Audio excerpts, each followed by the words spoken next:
কিরে, মজনু নাকি বিরাট বড় একখান গরুর খামার বানাইছে। সেই খামারেতে বলে মেলা গরুর দুধ পাচ্ছে, সবাই বলে ওর খামারের দুধ কিনতেছে। এই খবর তো তুই আমার আগেতে দিস নাই। যা, ওরে খামারটা কিরম ধ্বংস করে দেওয়া যায় সেই চিন্তা করে। হায় রে বস, এই জন্যই আমরা বাঙালিরা কোনোদিন উন্নতি করতে পারি না। একজন একটা কাজ করে সফল হয়েছে, কোনে আমরা তার বাহবা জানাবো তা না, আপনি আরও তার প্রতিষ্ঠান ধ্বংস করে দেওয়ার কথা চিন্তা করতেছেন। বস, আপনার যদি ওর প্রতিষ্ঠান থেকে হিংসাই হয়, তাহলে ওর সেকেন্ড ভালো প্রতিষ্ঠান তৈরি করে আপনি দেখা। কোনে গেছিলি? এত হন্তদন্ত হয়ে আসতেছিস কোনতে?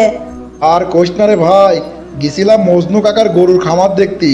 মজনু কাকা তো সেই রকম একখান গরুর খামার বানাইছে, মেলা বড় বড় গরু, আর গা দিয়ে দুধ হচ্ছে। লোকজন তো ওর খামারে দুধ কেনার জন্য একদম হুমড়ি খেয়ে পড়তেছে। খাঁটি গরুর দুধ ন্যায্য দাম, সবাই তো ওর কাছ থেকে গরুর দুধ কিনতেছে। কি হইলে ভাই, চুপ মারি রয়েছিস কে? কইস কি তুই? মজনু কাকা তলে তলে এত বড় একখান গরুর খামার বানাইছে, ওর খামারে গাদি গরু গাদি দুধ হচ্ছে, লোকজন ওর খামারেতে দুধ কিনতেছে। এই কথা কি বস জানে না নাকি? আমি তো এতদিন কিছু শুনি নাই। এই তুই থাকতো, আমি আগে বসের কাছে কয়ে আসি এই কথাটা। বস, জটিল একখান খবর আছে বস, এত বড় একখান খবর আমরা এতদিন জানি না। কিরে, কি এমন খবর যে আমরা জানি না? বস, মজনু কাকা বলে বিরাট একখান গরুর খামার বানাইছে। সেই খামারে বলে গাদি গরু, সেই গরুতে বলে মেলা দুধ পাচ্ছে। এলাকার সবাই বলে সেই খামারে দুধই কিনতেছে বস।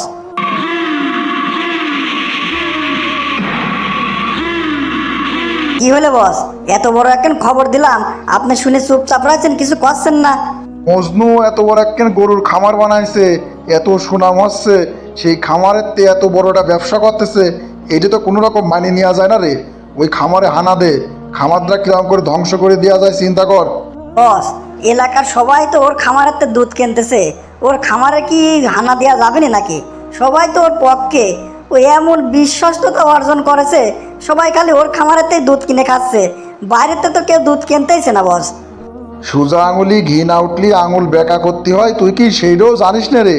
শোনেক, লোকের ভিতরে ছড়া দে যে মজনু সব দুধ ওর খামারেরতেই পাচ্ছে না, ও লোকাল জায়গাতে দুধ কিনতেছে, সেই দুধের ভিতরে পানি মিশাইয়া তারপর সবার কাছে বিক্রি করতেছে। কয়েকজনের কাছে এই খবরটা ছড়া দে, তারপর দেখছে নে, এমনিই ওর খামার বন্ধ হয়ে যাবে নি। ঠিক আছে বস, আপনি কোনো চিন্তা করবেন না। ওই প্রতিষ্ঠানকে কিরাম করে বন্ধ করে দেওয়া যায় সেটা আমি দেখতেছি। এই দায়িত্ব আপনি আমার উপর ছাড়ি দেন, আমি সব ঠিকঠাক মতো করে ফেলবো না বস। যাই করবি সাবধানে করবি, দেখবি দোষ যেন আবার আমার এখানে না আসে। একদম ঠান্ডা মাথায় কাজ করতে হবে, মাছের তালে মাছ ভাজতে হবে, বুঝতে পারছিস? ঠিক আছে বস, আপনি কোনো চিন্তা করবেন না, দেখেন আমি কামটা কিরাম করে করি। কি ব্যাপার চাচা, মন খারাপ মনে হচ্ছে, কি হয়েছে? আর কয় না ভাজতে, আমার খামারটা তো ভালোই চলতেছিল, হঠাৎ করে মনে হচ্ছে আমার খামারের দিক শগুনের নজর পড়েছে। আপনার খামারের দিক শগুনির নজর পড়েছে? চাচা, কিছুই তো বুঝতেছি না, একটু ক্লিয়ার করে কন তো।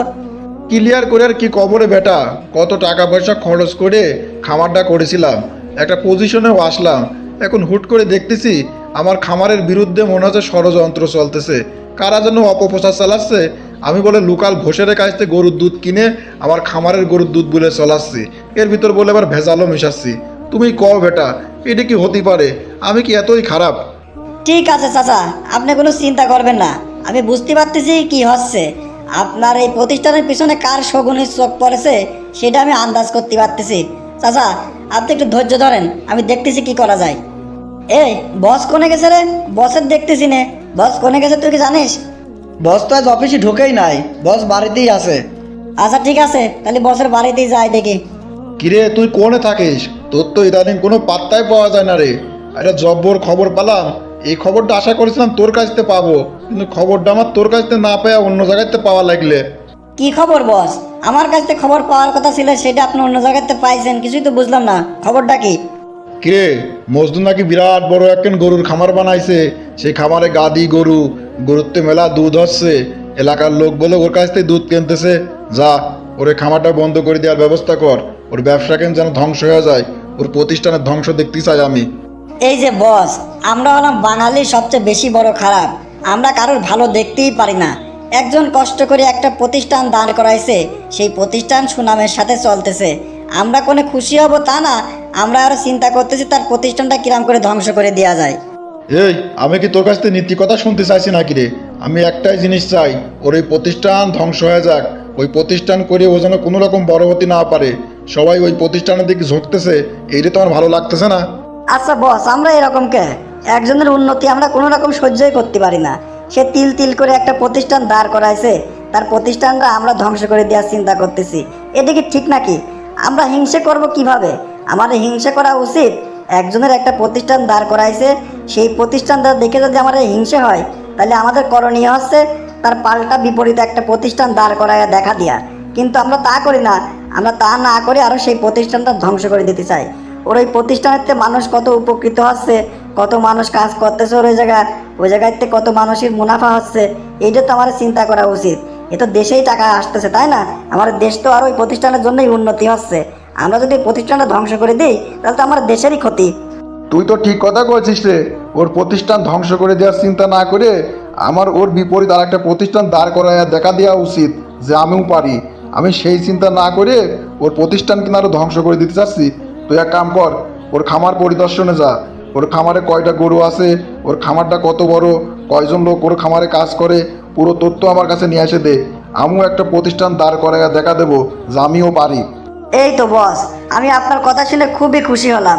একটাবার চিন্তা করে দেখেন, ওর প্রতিষ্ঠানে যদি 200 লোক কাজ করে, আবার আপনিও যদি সেরকম একটা প্রতিষ্ঠান বানান, সেই প্রতিষ্ঠানে যদি আরও 200 লোক কাজ করে, তাহলে কি হলো?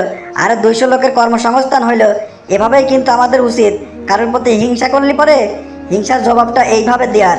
কিন্তু আমরা তা না করে আমরা হিংসা হলে পরে তার প্রতিষ্ঠানই ধ্বংস করে দেওয়ার চিন্তা করি।